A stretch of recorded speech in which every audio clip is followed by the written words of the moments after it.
Hello friends, good morning. कैसे आप सब? स्वागत है आपका फिर से आपके अपने यूट्यूब चैनल पर। और आज हम स्टार्ट करेंगे एवरेज का लेक्चर नंबर 20। और ये मिसलेनियस क्वेश्चन का सेकंड पार्ट होगा। लास्ट लेक्चर के अंदर मैंने आपको काफ़ी अच्छे मिसलेनियस क्वेश्चंस करवाए थे, उनके कॉन्सेप्ट बताए थे, कैलकुलेशन करने का अच्छा तरीका आपको बताया था। आज का लेसन जो होगा उसके अंदर कुछ इजी टाइप के क्वेश्चन होंगे, बहुत ज़्यादा टेढ़े क्वेश्चन, मुश्किल क्वेश्चन नहीं होंगे, क्योंकि लास्ट के लेक्चर में मैंने आपको काफ़ी अच्छे क्वेश्चन करवाए थे। आज के लेक्चर में आपकी पिछले कॉन्सेप्ट्स की रिवीजन तो होगी होगी, साथ में कुछ क्वेश्चन आपके जो है यहाँ पे नए सीखने को आपको मिलेंगे। तो चलिए स्टार्ट करते हैं डायरेक्ट क्वेश्चन से। पहला क्वेश्चन देखो, इस तरह के क्वेश्चन मैंने आपको एक अलग से लेक्चर बना के समझाए थे कि डिजिट्स को जब इंटरचेंज किया जाता है तो नंबर्स पे कैसे फर्क पड़ता है। आपने क्या की, a student finds the average of 10 two digit number, यानी कि दो दो डिजिट के 10 नंबर्स की उसने एवरेज फाइंड करी। कॉपी करते समय नंबर में उसने मिस्टेक क्या की कि एक नंबर को उसने डिजिट्स को इंटरचेंज कर दिया, यानी मान लो 23 था तो उसकी जगह उसने क्या लिख दिया 32। ऐसे उसने एक नंबर को इंटरचेंज कर दिया। रिजल्ट के रूप में क्या हुआ, उसका आंसर 6.3 क्या आ गया, कम आ गया। ये कम आया ज्यादा है मैंने आपको बताया था, इससे कोई फर्क नहीं पड़ता कितना कम या ज्यादा आया आपका 6.3। आप मेरे को बताओ 6.3 तो एक एवरेज कम आई है, नंबर कितने थे 10, यानी कि टोटल कितने का फर्क पड़ गया आपका 63 का। तो बताओ वो जो नंबर में उसने गड़बड़ी की थी उसके डिजिट्स में कितने का डिफरेंस था, आपसे ये पूछा गया है। तो find the difference of the digits of the number in which he made the mistake. तो बताओ मैंने क्या कहा था आपको, 9 से इसको डिवाइड कर देना, तो उसके डिजिट्स में कितने का डिफरेंस था 7 का। तो ये तो हमारा पढ़ा हुआ क्वेश्चन है, बिल्कुल इजी क्वेश्चन है, बस उस कॉन्सेप्ट की आपकी रिवीजन हो गई। अब ये देखो, ये अच्छा क्वेश्चन है, इसमें बच्चे गलती कहाँ करते हैं मैं आपको वो समझाता हूँ। Find the average of the largest and the smallest number formed by the digits this. देखो, इन डिजिट से बनने वाला सबसे बड़ा नंबर और सबसे छोटा नंबर। तो सबसे बड़ा तो कोई भी बता देगा, सबसे बड़ा नंबर यानी कि कौन सा बनाते हैं, पहले बड़ा डिजिट लेते हैं 4, फिर 3, फिर 2, फिर 0। स्मॉलेस्ट क्या होगा, स्मॉलेस्ट में बच्चे गलती ये कर देते हैं यहाँ पे, जैसे हमने मान लो अगर इस डिजिट्स को हम उलट दें तो क्या होगा, स्मॉलेस्ट आपका 0, 2, 3, 4, और ये सही है। यहाँ पे आपको कहीं पे भी ये नहीं लिखा गया है कि स्मॉलेस्ट और लार्जेस्ट 4 डिजिट का नंबर होना चाहिए, तो इसलिए हम इस नंबर को स्मॉलेस्ट मानेंगे। अगर 4 डिजिट का नंबर कहते तो हम ये 0 और 2 को इंटरचेंज कर देते, तब हमारा स्मॉलेस्ट नंबर ये होता। लेकिन अब ऐसा क्वेश्चन में कहीं पे भी कहा नहीं गया है, तो आपको इन दो नंबर्स की क्या निकालनी है, एवरेज निकालनी है। एवरेज का मतलब क्या होता है, दोनों को टोटल करके 2 से क्या कर दो, डिवाइड कर दो। तो आपका कितना आएगा बताओ, टोटल यहाँ से 5, 4, यानी 4, 5, 5, 4, और 2 से क्या कर दो, इसको डिवाइड कर दो। तो 22, और ये कितना आ गया 7, और ये कितना आ गया 7, तो 2277। ये इस क्वेश्चन का आंसर है, बिल्कुल बेसिक क्वेश्चन था ये तो। अब देखो, ये एवरेज की प्रॉपर्टी के ऊपर बेस्ड क्वेश्चन है। Average of P numbers is 4p, यानी कि पी नंबर्स है, पी का मतलब कुछ भी वैल्यू हो सकती है, 10 नंबर, 20 नंबर, उनका एवरेज कितना है 4p है। आपसे कहा गया क्वेश्चन के अंदर, if p-2 is subtracted from each number, और अगर हर एक नंबर में से हम p-2 घटा देंगे तो what will be the new average. मैंने आपको एवरेज के स्टार्टिंग के लेक्चर में बताया था, अगर सभी नंबरों में मान लो एक पर्टिकुलर नंबर ऐड कर देंगे तो एवरेज भी उतनी बढ़ जाएगी, माइनस करेंगे तो एवरेज उतनी घट जाएगी, मल्टीप्लाई कर देंगे तो एवरेज भी मल्टीप्लाई हो जाएगी, और डिवाइड कर देंगे तो एवरेज भी डिवाइड हो जाएगी। तो बताओ मेरे को, पहले एवरेज कितनी थी, ओरिजिनल एवरेज, ये क्वेश्चन में लिख के दिखा रहा हूँ आपको ताकि मिस्टेक ना हो आपसे। ओरिजिनल एवरेज कितनी थी आपकी 4p। अब आप कहते हो हर एक नंबर में से आपने क्या कर दिया, p-2 माइनस कर दिया, एवरेज भी क्या होगी, p-2 आपकी कम हो जाएगी। तो यानी कि 4p में से p-2 को क्या कर दो, आप माइनस कर दो। तो 4p माइनस p प्लस 2, यानी कि आंसर कितना आ गया आपका 3p प्लस में 2। तो जो आपकी नई एवरेज होगी वो कितनी हो जाएगी 3p प्लस 2। तो ये तो बेसिक क्वेश्चन था। बस बच्चे यहाँ पे मिस्टेक क्या करते थे, ये माइनस का साइन लगा के ब्रैकेट नहीं लगाते, फिर वो सीधा लिख देंगे 4p माइनस p-2। आप बताओ गलत हो जाएगा ना, क्योंकि इस पूरे नंबर को माइनस करोगे तो ये माइनस है तो क्या हो जाएगा, ये प्लस हो जाएगा ना। तो ये छोटी छोटी बातें मैथ में ध्यान रखने की होती है। ये देखो, ये बिल्कुल बेसिक क्वेश्चन है। नीरज ने क्या की, 5 जींस खरीदी उसने at an average cost of this, मतलब 5 जींस की एवरेज कॉस्ट ये है। फिर उसने 3 जींस और खरीद ली, उनकी एवरेज कॉस्ट ये है। What will be the average of all the jeans, यानी कि उसने ये टोटल जो 8 जींस खरीदी है उन सभी की एवरेज क्या होगी। तो एक तो इसका बेसिक मेथड होता ही है कि देखो, ये 5 जींस है, ये 3 जींस है, इनका एवरेज प्राइस कितना है 450, और इसका कितना है 3950। तो एवरेज कॉस्ट आप कैसे निकालते हो बताओ, एवरेज कॉस्ट आप 5 इंटू में 3450, और प्लस में 3 इंटू में 3950 और अपॉन में क्या करोगे 8। लेकिन आप खुद सोच लो, थोड़ी सी कैलकुलेशन क्या हो रही है, बड़ी हो रही है। इसका आंसर कितना आएगा, आप सोल्व करोगे इसको 3637.5 आ जाएगा। ठीक है, ये तो इसका बेसिक मेथड है ही, लेकिन मैं कहता हूँ ये कैलकुलेशन बड़ी होएगी। पहले मल्टीप्लाई करोगे, फिर 8 से डिवाइड करोगे, पॉइंटों में आपका आंसर आ रहा है। तो दूसरा तरीका क्या होता है इसका, net deviation method. Net deviation method, वो तो मेथड आपका है ना, ये बहुत आसान कर देता है आपके लिए चीज़ों को, क्योंकि ये ज़्यादा कैलकुलेशन आपसे करवाता ही नहीं है। देखो नेट डेविएशन मेथड में क्या होता है, आप ये मान लो कुछ भी एवरेज मान लो अपनी मर्जी से, जो आपका मन करे। मैं कहता हूँ 3450 और 3950 के बीच में मैं मान लेता हूँ 3500 एवरेज है। आप कुछ भी मान लो, चाहे जीरो मान लो ना, तब भी आपका आंसर सेम ही आने वाला है। ठीक है, मैंने एवरेज मान ली इतनी। अब ये बताओ यहाँ पे ये नंबर एवरेज से कितने कम है, 50 कम है, तो माइनस का साइन लगाओ, इंटू में 5, क्योंकि ये ऐसे ऐसे 5 नंबर है। अच्छा ये 450 बड़े हैं तो 450 बड़े हैं 3 नंबर, तो ये माइनस के 250 और प्लस के कितने आएंगे 1350, यानी कि 1100 ज़्यादा है। कहने का मतलब जो हमने एवरेज मानी है ना, उसके हिसाब से 1100 रुपये प्राइस टोटल जींस का ज़्यादा है। और जींस कितनी है टोटल 8। तो बताओ जो करेक्ट एवरेज होगी हमारी, करेक्ट एवरेज वो कितनी होगी, 3500 तो होगी होगी, प्लस में 1100 रुपये बटेंगे किसमें, 8 जींस में। 8 से डिवाइड कर दो 1100 को, कितना आएगा देखो, 8 एकम 8, 30 बच गए, 8 दिए 24 और बच गए कितने 6, 8 सत्ते 56 और ये कितना आएगा आपका 5। तो ये कितना आगे देख लो आपका 3637.5। आप खुद देख लो इससे कैलकुलेशन कितनी आसान पड़ेगी। तो इस तरीके से मैं नेट डेविएशन मेथड से भी निकाल सकता हूँ, लेकिन ये ग्रुप मेथड तो आपका काम हर बार आए ही आएगा। अब ये देखो क्वेश्चन, ये क्वेश्चन हम जो है ना पहले कर चुके हैं। जहाज वाला मैंने आपको 2 क्वेश्चन करवाए थे कि जहाज जब डूबता है उसको किनारे तक पहुंचना है तो उसकी स्पीड कितनी होनी चाहिए। तो बिल्कुल बेसिक क्वेश्चन है।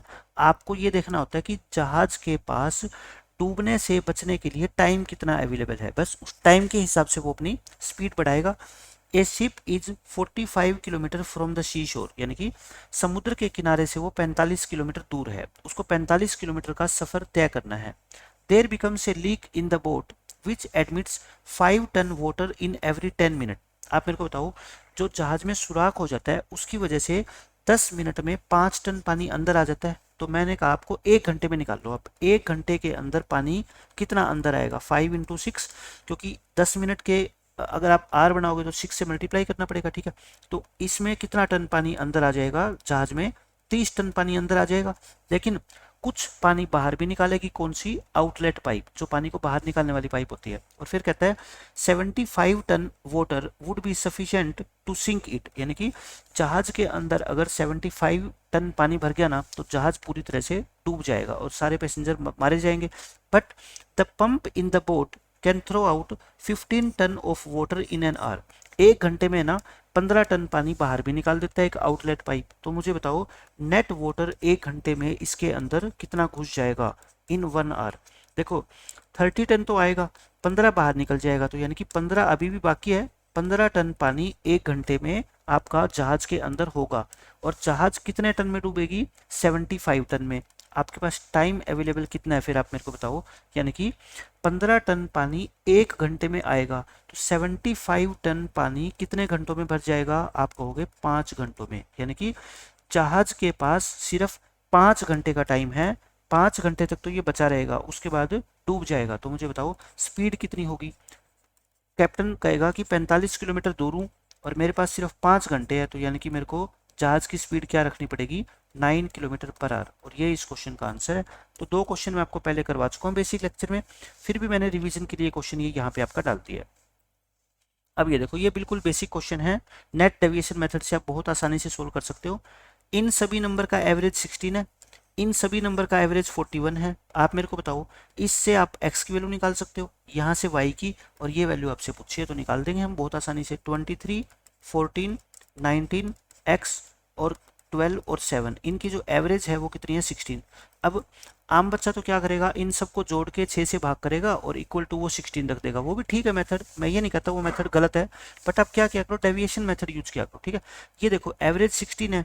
आप मेरे को बताओ नेट डेविएशन में निकालूं तो ये क्या है, 7 बड़ा है इससे, ये क्या है 2 छोटा है, बड़े के आगे प्लस छोटे के आगे माइनस, ये क्या है 3 बड़ा है, x को छोड़ दो, ये क्या है 4 छोटा है, ये क्या है 9 छोटा है। तो मतलब कि ये आपका नेट डेविएशन आ गया कितना, 5 8 4 -5, यानी कि ये बाकी के नंबर क्या है, -5 छोटे हैं एवरेज से -5 छोटे, तो इसकी वैल्यू क्या होगी, एवरेज से 5 बड़ी होएगी, तभी तो इनका सभी का एवरेज 16 होएगा। x कितना हो गया फिर बताओ, 16 प्लस में 5।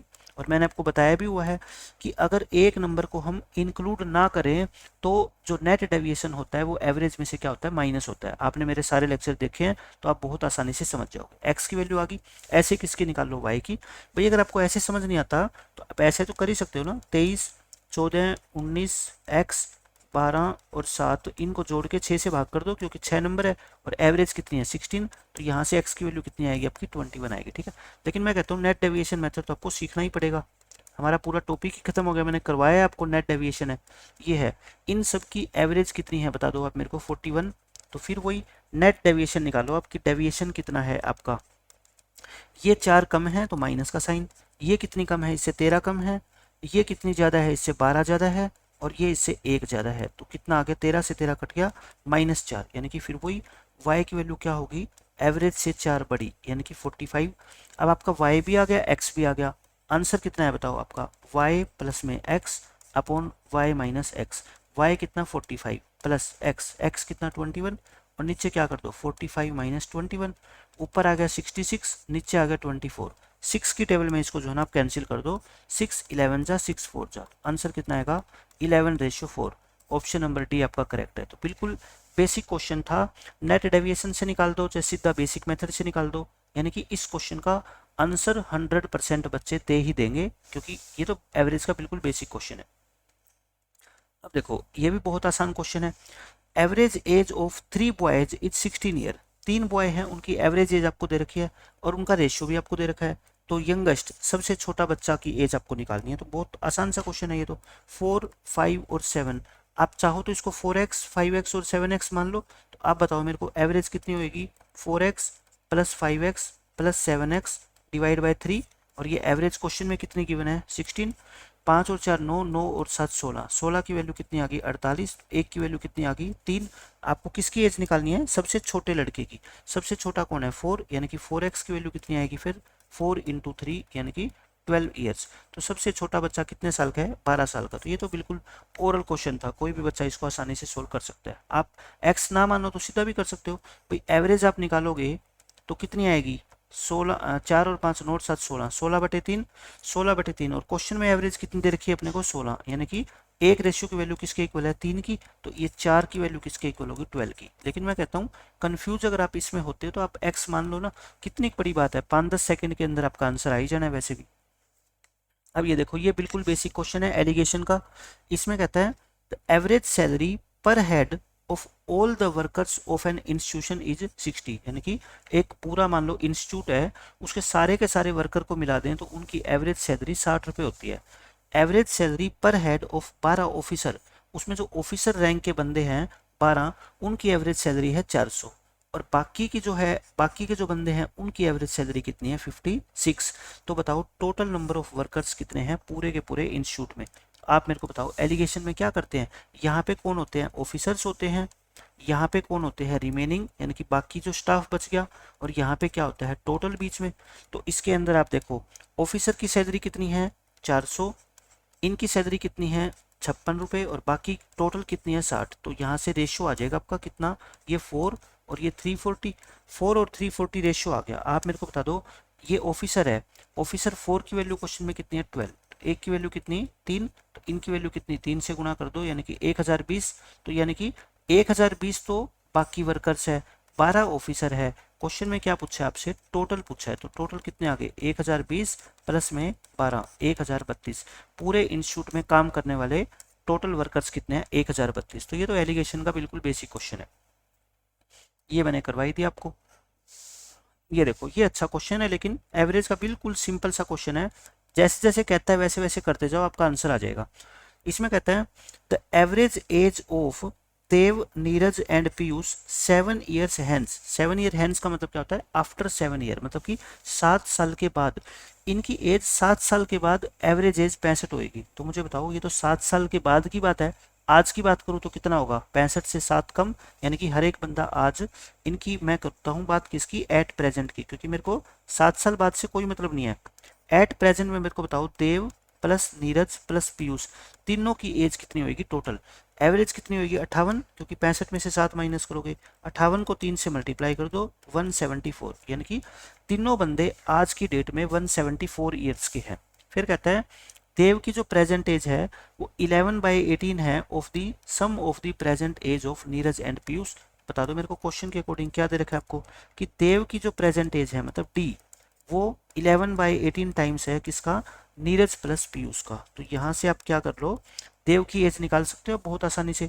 आप क्या करो यहाँ से देखो क्रॉस मल्टीप्लाई कर दो 18D, या फिर आप ऐसा करो D upon n plus P equal to 11/18 कर दो, क्योंकि तीनों की एज का सम कितना है बता दो? 174 है ना, और इनमें तीनों की एज का सम कितना है बता दो? आपका 29 है।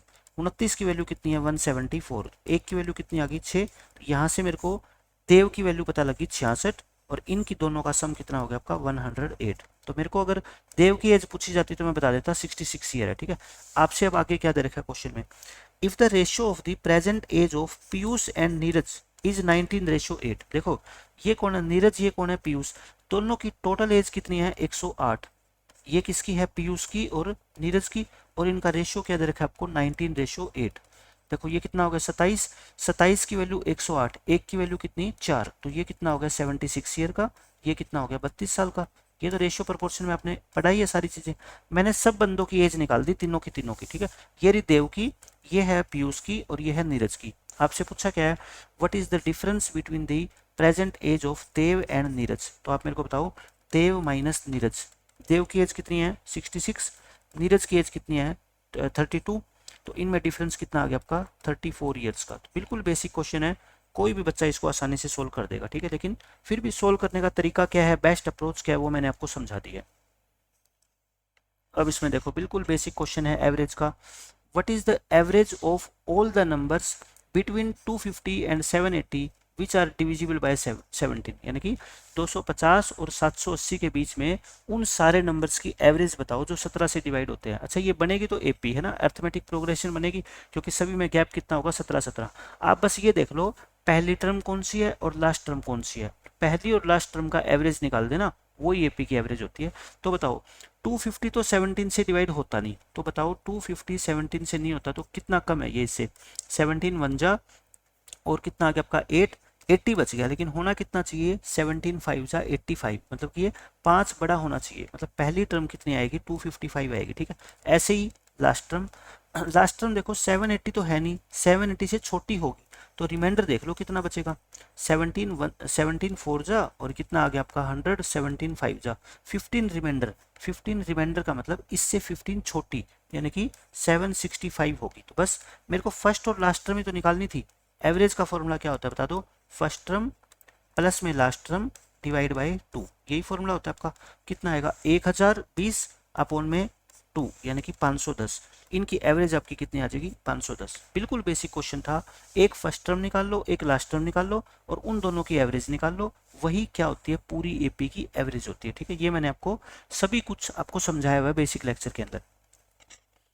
अब ये देखो ये बिल्कुल बेसिक क्वेश्चन है एवरेज का, मैं आपको आसान तरीके से बताता हूँ। देखो इसको कितनी आसानी से हम सोल्व कर देंगे। अब आप देखो average of 7 consecutive odd numbers is D, यानी कि डी के बारे में अपने को नहीं पता, आपको कंजुगेटिव ओड नंबर्स है तो आप है ना अपनी मर्जी से कुछ भी मान लो इसमें कंजुगेटिव ओड नंबर। फिर कहता है if the series is extended, यानी कि इस सीरीज को अब हमने क्या कर दिया? बड़ा कर दिया। मतलब पहले तो 7 नंबर थे, अब हमने इसको बड़ा करके क्या कर दिया? बोथ साइड में 3 नंबर तो ऐड कर दिए इसके लेफ्ट में, ठीक है, एंड 4 नंबर हमने ऐड कर दिए इसकी राइट साइड में। मतलब कि एक सीरीज है, पहले इसमें 7 टर्म थी, अब 3 नंबर इसकी लेफ्ट में ऐड कर दिए, 4 राइट में ऐड कर दिए, तो अब ये कितने बन गए? 14 बन गए। आप है ना ऐसे करो 1 2 3 4 5 6 7 8 9 10 11 12 13 14, और ये 14 नंबर है। ठीक है, ये 14 कंजुगेटिव नंबर है। कौन से? Odd number.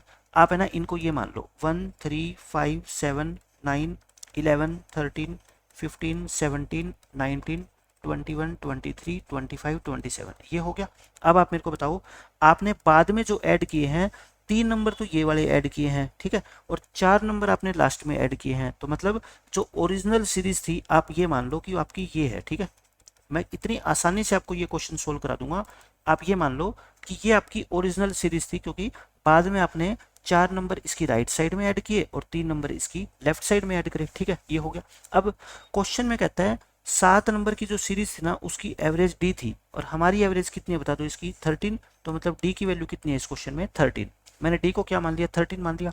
अब आप मेरे को बता दो ये 14 नंबर की सीरीज बन गई पूरी की पूरी, इसकी नई एवरेज जो है ना वो कितनी हो जाएगी ये पूछ रहा है। तो ये 14 नंबर की सीरीज है, तो न्यू एवरेज ये एपी है, और एपी की एवरेज का फॉर्मूला क्या होता है first term plus last term divide by 2, यानी कि कितनी आ गई 14। पहले कितनी थी 13। अच्छा 14 को मैं 13 प्लस 1 लिख दूं, और 13 क्या है बताओ आपका डी, तो यानी कि नई एवरेज क्या आ गई आपकी डी प्लस 1। तो हमने कितने बेहतरीन तरीके से इस क्वेश्चन को कर लिया बिना कोई फॉर्मूला लगाए, सिर्फ अपना थोड़ा सा एक्स्ट्रा माइंड यूज करके कि हम डी की बजाय अगर एक नंबर ले लें तो ये क्वेश्चन बहुत आसान बच जाएगा। अब देखो ये बिल्कुल बेसिक क्वेश्चन है। ये कहता है average of 6 numbers is 34। 6 number है उनका एवरेज अपने को दे रखा है। If each of the first 3 number, यानी कि पहली 3 संख्याओं में से प्रत्येक को अगर हम 3-3 से बढ़ा दें और अगले 3 को हम 5-5 से कम कर दें, तो बताओ नई एवरेज क्या होगी। तो आप क्या कर रहे हो नेट डेविएशन निकाल लो। देखो यहाँ पे पहले 3 नंबर और यहाँ पे लास्ट के 3 नंबर बन गए ना 6।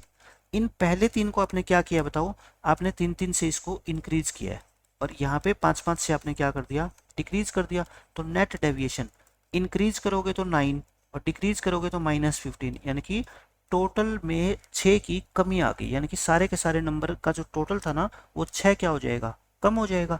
और नंबर भी कितने थे 6, तो मतलब हर एक बच्चा कितने कम देगा फिर 1, यानी कि पहले हर एक बच्चे के पास 34 रुपए थे, अब 1 कम हो जाएगा, अब कितने बच जाएंगे 33। और यही इस क्वेश्चन में क्या आपसे पूछा गया था, आंसर कितना आ जाएगा 33। बिल्कुल सिंपल सा क्वेश्चन है भाई। आप 3 नंबर को 3-3 बढ़ाओगे तो यानी कि 9 बढ़ जाएंगे और ये 15 कम हो जाएंगे, मतलब कि आपका टोटल नेट रूप से 6 कम हो जाएगा, और 6 बच्चे उसको भुगतेंगे, हर एक बच्चे के हिस्से 1-1 रुपया आएगा। तो यानी कि पहले 34 थे, अब उनके पास कितने रह जाएंगे 33, क्योंकि कमी आ जाएगी एवरेज के अंदर। यही क्वेश्चन था इसका।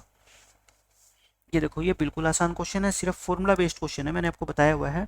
एवरेज निकालनी है of the square of the natural numbers from 1 to 61, यानी कि 1 से 61 तक जो नेचुरल नंबर होते हैं ना उनका क्या करो स्क्वायर करो, उनकी एवरेज निकालो, यानी कि 1 का स्क्वायर, 2 का स्क्वायर, 3 का स्क्वायर, 4 का स्क्वायर अप टू 61 का स्क्वायर, इन सभी की क्या निकालनी है आपको एवरेज। देखो ये काउंटिंग में तो नंबर 61 है नो डाउट, लेकिन इनका टोटल कितना है सम बताओ मेरे को। सम का फॉर्मूला होता था ना अपना, क्या होता था n into n plus 1 2n+1 divide by 6।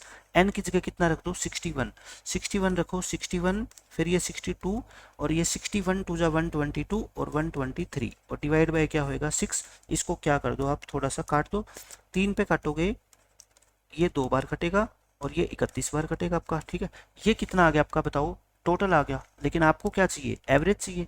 Average क्या होता है बताओ, इस टोटल को, टोटल कितना है 61 into 31 into 41, number of term से डिवाइड कर दो। नंबर ऑफ टर्म कितनी है बताओ 61 है ना, 61 से 61 कट गया 31 इंटू 41, और यही आपके इस क्वेश्चन का आंसर है। देखो लास्ट में क्या आएगा यूनिट डिजिट 1, और एक ही ऑप्शन ऐसा है जिसमें यूनिट डिजिट कितना आपका 1, तो आपका आंसर क्या आएगा 1271। आप इसकी मल्टीप्लाई करके देख लो आंसर आ जाएगा आपका। बिल्कुल बेसिक क्वेश्चन था ये तो। ये देखो ये सिर्फ आपका आसान सा क्वेश्चन दे रखा है, there are twice the number of 2 wheelers as there are 3 wheeler. मतलब देखो 3 तरह के व्हीकल है, एक तो है 2 व्हीलर, एक इसमें क्या है 3 व्हीलर की बात कही है, और एक आगे क्या है 4 व्हीलर्स की बात है। ये 3 टाइप के शहर में व्हीकल है, 4 व्हीलर्स, 4 पहियों वाले, 3 पहियों वाले और 2 पहियों वाले। इसने क्या कर रखा है, इनमें एक रिलेशन दे रखा है इनके नंबरिंग में, कि जो 2 व्हीलर है ना वो ट्वाइस है किससे 3 व्हीलर से। इसका मतलब अगर 3 व्हीलर की संख्या x है तो ये कितने है बताओ 2x है, डबल है इससे। And number of 4 wheelers are equal to the number of 2 wheeler, और 4 व्हीलर और 2 व्हीलर क्या है बताओ इक्वल है। इनका रेशियो कितना आ गया फिर बताओ 2 1 और 2 आ गया। अब इनके बताओ मेरे को नंबर ऑफ व्हील्स कितने होते हैं, number of wheels. Number of wheels आप कहोगे 2 व्हीलर में 2 व्हील होते हैं, 3 व्हीलर में 3 होते हैं और 4 व्हीलर में 4 होते हैं। ठीक है, एवरेज नंबर ऑफ व्हील्स बताना है पर व्हीकल, यानी कि हर एक व्हीकल में एवरेज कितने व्हील होंगे अगर हम इन सबको इकट्ठा कर दे तो। ठीक है, इनके सारे पहिए निकाल के और हम एक साथ रख दें, फिर उनको इक्वल इक्वल बांट दें सभी में, तो कितने कितने मिलेंगे, यही तो पूछ रखा है। तो एवरेज क्या होती है बताओ 2 2 जा कितना हो जाएगा 4, ये कितना होएगा 3 और ये कितना होएगा आपका 8 और डिवाइड बाय टोटल व्हीकल कितने हैं 2 और 1 3, 3 और 2 5, तो यानी कि 15/5, यानी हर एक पर्सन के हिस्से में कितने आएंगे आपके 3 व्हील्स आएंगे। खत्म भाई। ऐसे सोच लो, बच्चे हैं, ये 2 बच्चे हैं, ये 1 बच्चा है, ये 2 बच्चे हैं। इन 2 बच्चों के पास प्रत्येक के पास 2 2 रुपए हैं, इसके पास 3 रुपए हैं, इन 2 में प्रत्येक के पास 4 रुपए है। अगर हम इन सब के पैसे इकट्ठे करके और 500 बच्चों में इक्वल इक्वल बांट दें तो हर एक बच्चे को कितने मिलेंगे 3 रुपए मिलेंगे। और ये इस क्वेश्चन में पूछा गया है। मैं कहता हूँ एवरेज के या कोई भी मैथमेटिक्स में टॉपिक है ना, उसकी लैंग्वेज को आप अपनी तरफ से जो ना मोल्ड कर लिया करो, उसको चेंज करके समझा करो कि इस क्वेश्चन के कहने का मतलब क्या है। यही मतलब है जो मैंने अभी आपको समझाया। ठीक है, अब ये देखो, ये बिल्कुल बेसिक क्वेश्चन है। The average of 18 numbers is 43.5। ये 18 नंबर का आपको एवरेज दे रखा है। If 6 numbers of average x are added to them, मतलब इस सीरीज में हमने 6 नंबर जोड़ दिए जिनका एवरेज कितना x है, तो उसके कारण सभी नंबर्स की एवरेज जो है ना वो इंक्रीज होगी कितने से 1 से। मतलब पहले 43.5 थी, अब कितनी होगी 44.5। आपको x की वैल्यू बतानी है, मतलब कि जो ये 6 नए नंबर आए हैं ना इनकी एवरेज क्या है आपको ये बतानी है। मैं कहता हूँ, मैंने आपको कितनी बार बता रखा है कि ग्रुप मेथड तो आपका बहुत ज़्यादा एवरेज के अंदर यूज होता है और मैंने पूरा एवरेज चैप्टर में 70% इसी मेथड का यूज किया है। देखो पहले कितने नंबर थे 18, फिर नए कितने आए 6, लेकिन मैंने कह रखा है इसका सिर्फ आपको क्या चाहिए होता है रेशियो चाहिए होता है। ठीक है, रेशियो निकाल दिया मैंने। इन 18 की एवरेज कितनी 43.5, ये हो गया। इन 6 की एवरेज कितनी थी x। इस तरह से ग्रुप बन गया आपका, कितने मेंबर का ग्रुप बन गया बताओ अब 3 और 1 4 का, और इनकी एवरेज कितनी है 1 बढ़ गई, मतलब 44.5 होगी।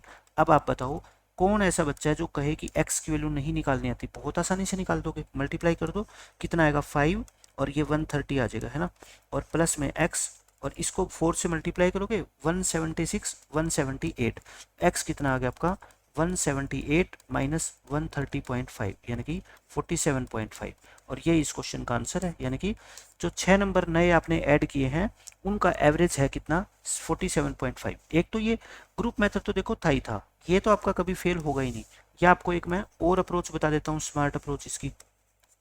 स्मार्ट अप्रोच क्या है भाई, देखो इन 6 नंबर को ऐड करने से एवरेज में बढ़ोतरी हुई है ना, यानी कि इन 6 नंबर की जो औसत है ना वो 43.5 से तो ज्यादा होगी, ये तो कन्फर्म है। 43.5 से ज्यादा, कितनी ज्यादा होगी देखो, पहले नंबर कितने थे 18, 6 ये खुद हो गए, टोटल कितने हो गए 24, ये 24 नंबर हो गए। अब नए ग्रुप के अंदर मैंने बताया था जब कोई एक बंदा या 6 बंदे नए आ जाते हैं तो फिर कौन से ग्रुप को काउंट करते हैं, जो नया ग्रुप बनेगा 24 बंदों को काउंट करेंगे। ठीक है, एवरेज 1 बढ़ गई तो मतलब 43.5 से 44.5, 1 बढ़ गई तो 1 बढ़ गई, और कितने कितने बच्चों में बटी है वो सारे के सारे 24 बच्चों में। तो यानी कि ये अपने साथ 24 रुपए फालतू लेके आए हैं। ठीक है, समझ रहे हो, मेरे पास 24 रुपए फालतू लेके आए हैं, लेकिन बंदे कितने हैं 6, तो हर एक बंदा कितने फालतू लेके आया होगा 4 फालतू लेके आया होगा। तो देखो एक ही लाइन में मैंने आंसर निकाल दिया इसका।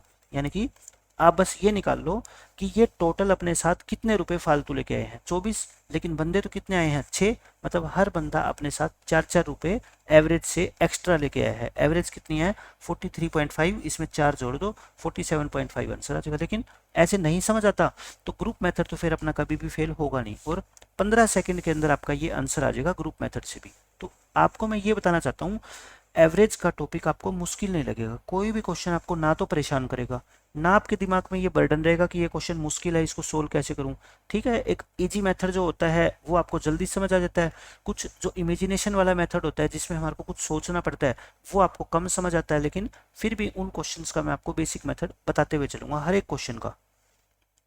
ये देखो बिल्कुल आसान क्वेश्चन है, इसमें कहता है the average age of 120 person is 60.7 years by adding 30 new person. इसमें अगर हम 30 और नए पर्सन ऐड कर दें उनकी एवरेज एज इतनी बन जाएगी। तो average age of the new person, तो बताओ नए जो हमने ऐड किए हैं उनकी एवरेज एज, वही ग्रुप मेथड लगा दो इसके अंदर भी, कोई प्रॉब्लम ही नहीं है इस तरह के क्वेश्चन में। तो पहले कितने थे आपके बताओ 120 पर्सन थे, अब 30 आपने और ऐड कर दिए, लेकिन मैं कहता हूँ उनका रेशियो ही ले लो ना 4:1। ठीक है, अपने को तो रेशियो चाहिए होता है।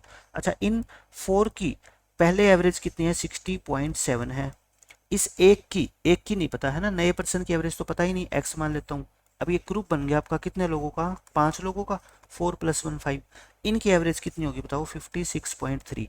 आपको सिर्फ क्या पूछी है, नए पर्सन्स की एवरेज यानी कि एक्स की वैल्यू पूछी है, निकाल दो यहाँ से, मल्टीप्लाई करो, 7 चौके 28 और ये 6 240 और 242 हो जाएगा ये, और प्लस में कितना आ गया एक्स, और 5 से मल्टीप्लाई करो, 5 दिए 15 और 5 छः 30 और 1 31 3 और ये कितना आ गया 281.5, एक्स कितना आ गया 281.5 में से 242.8 माइनस कर दो, 15 में से 8 गए 7 और ये कितना आएगा आपका 38, 39 में से 1 घटा दो 38, 38.7 इस क्वेश्चन का क्या आ जाएगा आंसर। बिल्कुल बेसिक क्वेश्चन है, कोई घबराने की जरूरत नहीं है, सिंपली सोल्व करे जाओ आपका आंसर आ जाएगा। ये देखो ये बहुत अच्छा क्वेश्चन है और मैं आपको इसको एक ही लाइन के अंदर सोल्व करके दिखा दूंगा, सिर्फ एक चीज जो बताऊंगा वो समझनी है ध्यान से। In a class the average weight of 40 boys is 65 kg and 50 girls is 60 kg। मतलब एक क्लास में 40 लड़के और 50 लड़कियां हैं, 40 लड़कों का एवरेज वेट इतना है, 50 लड़कियों का एवरेज वेट इतना है। अगर आपसे कोई यहाँ तक ये पूछता कि पूरी क्लास का एवरेज वेट कितना है तो आप निकाल देते ग्रुप मेथड से, ठीक है निकाल दूंगा मैं, लेकिन आपसे ये नहीं पूछा। अगली लाइन में आ जाओ, आफ्टर ए फ्यू डेज, कुछ दिनों बाद क्या हुआ, 40% of the girls and 50% of the boys left, ये स्कूल छोड़ के चले गए। What would be the new average weight of the class. अब बताओ जो अब नई क्लास बचगी उसका एवरेज वेट आपको बताना है, यानी कि assume that the average weight of the boys and the girls remain constant through out, यानी कि उनके वेट में ना तो कमी आई ना बढ़ोतरी हुई। मतलब कि कुछ दिन बाद जब ये बच्चे लड़के लड़कियां छोड़ के गए ना तो उस दिन तक उनका एवरेज वेट वही था, लड़कों का 65 kg और लड़कियों का 60 kg। तो आप मेरे को बता दो पहले बॉयज और पहले गर्ल्स कितनी कितनी थी स्कूल के अंदर। आप कहोगे बॉय थे 40 और गर्ल्स थी कितनी 50। अब इनमें से अभी ये थोड़ा ही है, अभी तो आप क्या है 40% लड़कियां छोड़ के चली गई, तो यानी कि एट प्रेजेंट के अंदर इनकी संख्या क्या है आप मेरे को बता दो। 50% लड़के गए तो 50% रह गए, मतलब आधे रह गए, 20 तो लड़के रह गए है ना। 40% लड़कियां गई तो कितनी रहेगी 60%, 50 का 60% कितना होता है 30, मतलब इनका मेरे को क्या चाहिए अब रेशियो चाहिए। तो मैं कहने का ये मतलब है कि आज की डेट की मैं बात करूं तो स्कूल में बॉयज और गर्ल्स का रेशियो कितना है 2:3, बस यही इंपॉर्टेंट बात थी इसमें।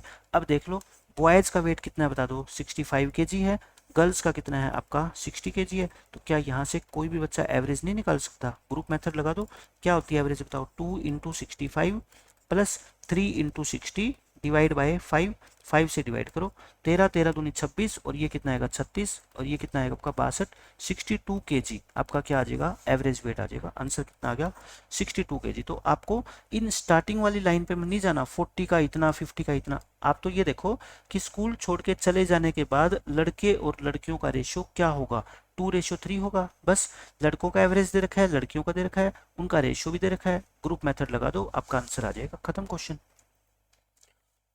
अब ये देखो क्या कहता है इसमें, ये बहुत अच्छा क्वेश्चन है और आज के लेक्चर का लास्ट क्वेश्चन है। आप ये मान लो कि ये सबसे टफ क्वेश्चन लगता है बच्चों को एवरेज के अंदर, लेकिन मैं इस क्वेश्चन को भी बेसिक मेथड से आपको सोल्व करा दूंगा और टफ बिल्कुल नहीं लगेगा। इसमें कहता है पहले मैं स्टेटमेंट इस पेज पे पढ़ देता हूँ, फिर नेक्स्ट पेज पे इसका सॉल्यूशन करूंगा क्योंकि मेरे को सॉल्यूशन करने के लिए जगह थोड़ी ज़्यादा चाहिए, ठीक है। लेकिन इसकी स्क्रीन छोटी है, आप स्क्रीनशॉट यहाँ से ले सकते हैं। देखो इसमें क्या कहता है, आपको पहले क्वेश्चन समझाता हूँ। In a class with a certain number of student, एक क्लास में कुछ बच्चे हैं, कितने बच्चे हैं हमें नहीं पता। If one student weighing 50 kg is added, उसमें अगर एक बच्चा जिसका वेट 50 किलो है वो और आ गया, the average weight of the class is increase by 1 kg, पूरी क्लास का एवरेज वेट 1 किलोग्राम बढ़ जाता है, ठीक है। एक इन्फॉर्मेशन तो ये है। दूसरी क्या है, इफ वन मोर स्टूडेंट जिसका वेट भी कितना है 50 kg, अगर वो भी आ गया तो एवरेज वेट क्लास का इंक्रीज हो जाता है 1.5 kg over the original average, यानी कि जितनी ओरिजिनल एवरेज थी उससे 1.5 किलो क्या हो गया बढ़ गया।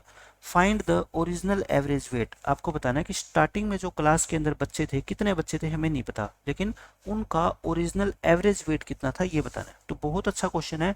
मेरे को ना तो ये पता कि शुरू में क्लास में कितने बच्चे थे, ना मेरे को ये पता कि उनका एवरेज कितना था, मैं दोनों चीज़ों को अपनी मर्जी से मान लेता हूँ, ठीक है। लेट कर लेता हूँ मैं original number of students, original number of students class में वो कितने हैं आपके, मान लो n स्टूडेंट है, ठीक है। और उनका जो एवरेज है वो कितना है x है, एवरेज कितना x है मतलब n बच्चे हैं और हर बच्चे का वेट कितना है x, तो बताओ मेरे को टोटल वेट कितना हो गया। आप कहोगे जी nx हो जाएगा, क्योंकि टोटल आप कैसे निकालते हैं, नंबर ऑफ स्टूडेंट को उनके एवरेज से मल्टीप्लाई करते हैं। भी 10 बच्चे हैं, हर एक के पास 5-5 रुपए हैं, तो टोटल मल्टीप्लाई करके तो निकालते हैं। ये इनका क्या आ गया, टोटल वेट आ गया। ठीक है, अब मैं कहता हूँ अकॉर्डिंग टू क्वेश्चन। देखो दो इक्वेशन बनेगी यहाँ पे। क्वेश्चन के अकॉर्डिंग क्या कहता है, एक बच्चा और आ गया जिसका वेट कितना है 50 kg, तो मेरे को बताओ टोटल अब कितना होएगा, nx प्लस में 50 हो जाएगा। और अब नई एवरेज कितनी होगी, पहले से एक ज़्यादा। पहले कितनी थी एवरेज x, अब कितनी होगी x प्लस 1। और बच्चे पहले n थे, एक बच्चा और आ गया, कितना हो गया n प्लस 1। तो देखो यहाँ से जो टोटल वेट निकालो और यहाँ से टोटल वेट इक्वली आएगा ना दोनों जगह से, तो आप यहाँ से मल्टीप्लाई करो, n से मल्टीप्लाई करोगे nx प्लस में n और प्लस x प्लस 1। तो यहाँ से आप क्या करो, nx से nx काट दो, तो यहाँ से n प्लस x की वैल्यू कितनी आएगी आपकी 49। मैं कहता हूँ ये मैंने क्या बना दी, फर्स्ट इक्वेशन बना दी। ऐसे ही सेकंड इक्वेशन बना लो। अब कहता है एक और बच्चा आ गया 50 kg जिसका वेट है। अभी तक कितने बच्चे थे, n प्लस 1, अब एक और आ गया। पहले इतना वेट तो हो चुका, nx प्लस 50 और 50 का एक और आ गया, टोटल वेट ये हो गया। अब टोटल बच्चे कितने हो गए, n प्लस 2, और एवरेज कितनी होगी, स्टार्टिंग वाली एवरेज से 1.5 किलोग्राम ज़्यादा, यानी कि x प्लस में 1.5 होगी। ठीक है, बस यहाँ से फिर आप मल्टीप्लाई कर लो, n से करो nx प्लस में 1.5n और प्लस में 2x और प्लस में 3, ये आ गया। तो nx से nx तो काट दो, कितना आ गया आपका, देखो 1.5n प्लस के 2x इक्वल टू 47। ये दो इक्वेशन आ गई। आपको निकालने क्या है, ओरिजिनल एवरेज। ओरिजिनल एवरेज को क्या माना था हमने, x। हमें x की वैल्यू निकालनी है। इन दोनों इक्वेशन से n को इलिमिनेट कर दो और x आ जाएगा आपका, है ना। तो n को इलिमिनेट करना तो कितना आसान है, यहाँ से n की वैल्यू निकाल लो आप, 1.5 इंटू एन, एन कितना है बता दो, 49 माइनस में x और प्लस में 2x इक्वल टू 47। यहाँ से सोल्व कर लो, 49 इंटू 1.5 और माइनस के 1.5x और प्लस के 2x, तो प्लस के कितने आएंगे 0.5x इक्वल टू 47। तो यहाँ से 0.5x आपका कितना आ गया 47, और माइनस में यहाँ पे हमने कोई मिस्टेक कर दी क्या, माइनस 1.5x प्लस के 2x। यहाँ पे देखो n से करोगे nx plus 1.5n plus 2x plus में 3, और ये आपका सॉरी मैं यहाँ पे 100 प्लस 100 कितना आएगा आपका 50 प्लस 50 100, 100 में से 3 करोगे माइनस, तो कितना आएगा 97। तो ये आपका कितना है 97, ये 97, वो 50 को जोड़ना भूल गए, तो ये 97। इसमें से 49 इंटू 1.5 क्या कर दो, माइनस कर दो। और ये तो पॉइंट x की वैल्यू है, तो कितनी आ जाएगी आपकी, x की वैल्यू निकालनी है आपको, तो 2 से क्या कर देना, इसको मल्टीप्लाई कर देना। 97 माइनस 49 इंटू 1.5, इसको सोल्व करोगे आंसर कितना आएगा आपका 47। यानी कि क्लास में स्टार्टिंग में जो एवरेज थी बच्चों की वो कितनी थी 47। अगर आपको ऐसे मुश्किल लग रही है कैलकुलेशन, तो ऐसा करो ना, इन दोनों से आप इलिमिनेशन मेथड से इलिमिनेट कर दो। भाई इसको 3 से मल्टीप्लाई कर दो, इस इक्वेशन को 3 से मल्टीप्लाई करो, और इस इक्वेशन को किससे है 2 से मल्टीप्लाई कर दो। देखो मैं दोबारा लिख देता हूँ इक्वेशन, n प्लस एक्स है 49, n प्लस एक्स हमारा कितना है 49, और यहाँ पे कितनी है सेकंड आपकी equation 1.5n plus 2x equal to 97, 1.5n और प्लस में 2x इक्वल टू कितना है 97। इस इक्वेशन को 3 से मल्टीप्लाई करो आप, और इस इक्वेशन को किससे कर दो आप 2 से मल्टीप्लाई कर दो। तो 3 से करोगे, देखो ये तो n से n तो कट ही जाएगा ना, इसको 2 से करोगे और इसको 3 से, और फिर घटा देना, तो 4x में से 3x माइनस हो जाएंगे। इसको 2 से मल्टीप्लाई करोगे और इसको 3 से मल्टीप्लाई करोगे तो ऐसे हो जाएगा, तो ये x बच गया। ये कितना होता है आपका 194, और इसमें से 47 घटा दो तो कितना आ जाएगा आपका 47। ये और भी आसान मेथड है। ठीक है, आपको तो n को इलिमिनेट करके x की वैल्यू निकालनी है, तो x की वैल्यू आपकी आ जाएगी। तो मैंने बिल्कुल बेसिक मेथड से इस क्वेश्चन को बता दिया। कोई आपको ये नहीं करना कि क्वेश्चन के अंदर कोई शॉर्ट ट्रिक लगाएं, आप फंस जाओगे शॉर्ट ट्रिक लगाओगे तो। ठीक है, अब अगर आपसे ये पूछ लेता कि स्टार्टिंग में स्टूडेंट कितने थे, नंबर ऑफ स्टूडेंट, तो बताओ कैसे निकालोगे। भाई n प्लस एक्स की वैल्यू कितनी थी 47 थी ना, 49 थी, यहाँ से कितनी है 49। अब यहाँ पे x की वैल्यू 47 है, अगर n की वैल्यू कितनी आएगी 49 माइनस 47 यानी कि 2। क्लास में स्टार्टिंग में बच्चे कितने थे, 2 बच्चे थे। ठीक है, आज के लेक्चर में मैंने आपको 15-16 अच्छे लेवल के क्वेश्चन कराए, जिसमें कुछ प्रीवियस ईयर जो प्रीवियस लेक्चर में हमने क्वेश्चन किए हैं उनके भी आपकी कॉन्सेप्ट रिवाइज हो गए, और कुछ क्वेश्चन क्या थे नए, और जो टफ क्वेश्चन बच्चों को लगते हैं मैंने उनको भी बेसिक मेथड से आई थिंक आपके लिए आसान बना दिया। ठीक है, तो आज के लेक्चर में हम इतना ही रखते हैं, मिलते हैं नेक्स्ट लेक्चर में, तब तक के लिए बाय बाय, टेक केयर।